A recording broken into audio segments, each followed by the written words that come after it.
For Ivan Seixas, Brazil's 1964 coup isn't just a grim chapter in the country's history. It's also part of his present.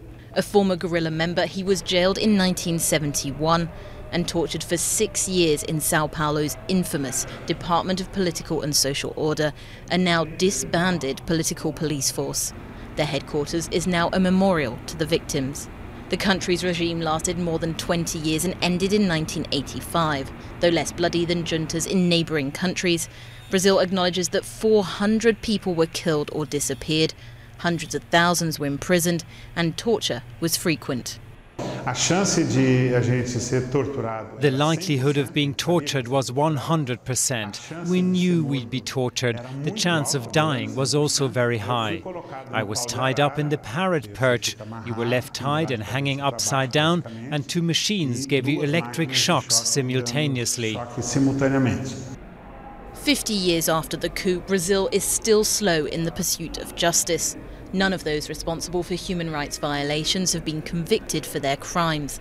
The left-wing government of President Dilma Rousseff, herself a former opponent imprisoned and tortured, created a National Truth Commission 2 years ago. But a 1979 amnesty law prevents it from prosecuting and jailing repressors. It helps to find out how people died. It's knowing that people were tortured. It's knowing that people were disappeared. The gigantic effort of the National Truth Commission is to bring light to all this. It's a national effort to make public what has been hidden to most Brazilians. As part of its effort to move forward, Brazil's government set up a psychological support program for victims of the dictatorship, treating some 400 people so far. A gente vai trabalhando as pessoas poderem falar, se ouvir. We work with people so they can speak, listen to themselves and find ways to change how they perceive what happened to them. This is fundamental in working to treat the social trauma, a trauma that affects each one of them, each Brazilian, and also the society as a whole. Afetado de cada de nós brasileiros, mas também da sociedade como todo.